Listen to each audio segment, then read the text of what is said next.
नमस्कार दोस्तों। नवरात्रि एक ऐसा त्योहार है जो हर साल हमारे जीवन को रंगों, भक्ति और उत्साह से भर देता है। हम सब जानते हैं कि नवरात्रों में माँ दुर्गा के 9 रूप की आराधना की जाती है। पर क्या आपको पता है कि साल में सिर्फ एक नहीं बल्कि 4 नवरात्रि मनाई जाती है। आज हम जानेंगे कि 4 नवरात्रि क्या होती है और इनका महत्व क्या है और कैसे ये हमारे जीवन को एक आध्यात्मिक स्पर्श देती है। नवरात्रि शब्द का मतलब है नौराते, जो माँ दुर्गा और उनके 9 स्वरूपों का प्रतीक है।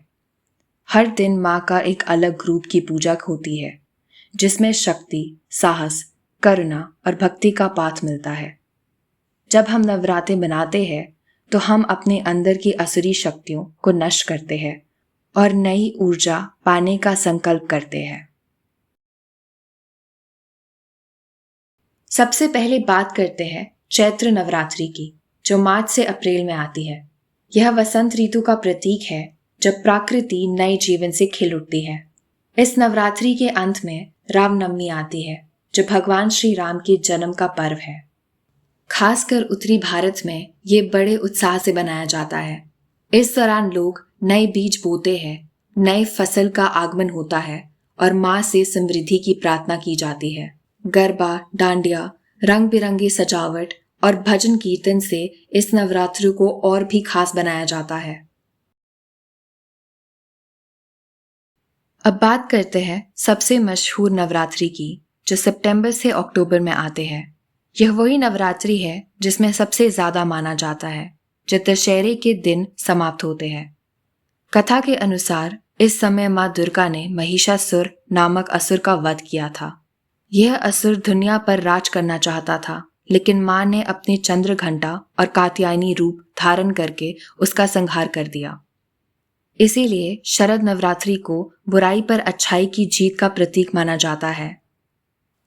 इस दौरान मंदिरों में आरती, घंटियां, शंख की ध्वनि और ग्रास गरबा पूरे माहौल को दिव्य बना देता है। चैत्र और शरद नवरात्रि को सबसे शक्तिशाली माना गया है।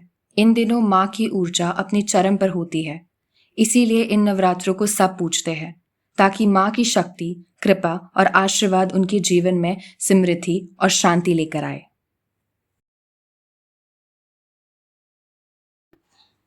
तीसरी है मग नवरात्रि, जो जनवरी से फरवरी के महीने में मनाई जाती है। यह ज्यादा लोकप्रिय नहीं है, इसलिए बहुत लोगों को इसका ज्ञान भी नहीं होता, लेकिन इसका आध्यात्मिक महत्व बहुत गहरा है। इस दौरान भक्तों को अपने जीवन पर मनन करना चाहिए। ये हमें याद दिलाते हैं कि भक्ति, शक्ति और समर्पण के बिना जीवन अधूरा है। लेकिन ज्यादातर भक्त इसे व्यक्तिगत रूप से अपने अंदर झांकने और अपने आप को समझने के लिए मानते हैं। यह नवरात्रे हमें एक अवसर देती है अपने आप पर काम करने के लिए, अपनी खामियों को देखने, अपनी शक्तियों को पहचानने और अपने जीवन को एक नए दृष्टिकोण से समझने का। मग नवरात्रि एक तरह से हमें याद दिलाता है कि देवी सिर्फ बाहर ही नहीं बल्कि हमारे अंदर भी वास करती है। चौथी है अशद नवरात्रि, जो जून से जुलाई के महीने में होती है। इस समय जीवन में एक नई ऊर्जा का संचार होता है। इस समय वर्षा ऋतु का प्रवेश होता है, खेतों में हरियाली फैली हुई होती है। इस नवरात्रि को कुछ गर्मी के क्षेत्रों में खास महत्व दिया जाता है, क्योंकि माँ के इस रूप में धरती को समृद्धि देने वाली शक्ति माना गया है। लेकिन एक रोचक बात यह है कि अष्ट नवरात्रि को हर जगह नहीं मनाया जाता। यह एक गुप्त नवरात्रि मानी जाती है, जिसके बारे में ज्यादा लोगों को ज्ञान भी नहीं होता। कुछ जगह जैसे असम के कामाख्या मंदिर में इस नवरात्रों का संबंध तांत्रिक साधना से भी जोड़ा जाता है, जहां गोपनीय विधि विधान और गहरा आध्यात्मिक अनुष्ठान होता है।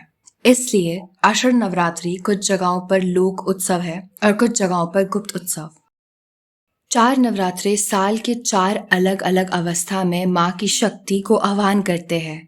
ये हमें याद दिलाते हैं कि भक्ति, शक्ति और समर्पण के बिना जीवन अधूरा है। तो दोस्तों, नवरात्रि सिर्फ एक त्योहार नहीं बल्कि जीवन के हर पहलू को समझने का एक अवसर है। 4 नवरात्रे हमें जीवन के 4 रंग दिखाती है: विकास, विजय, अंतर्ध्यान और समृद्धि।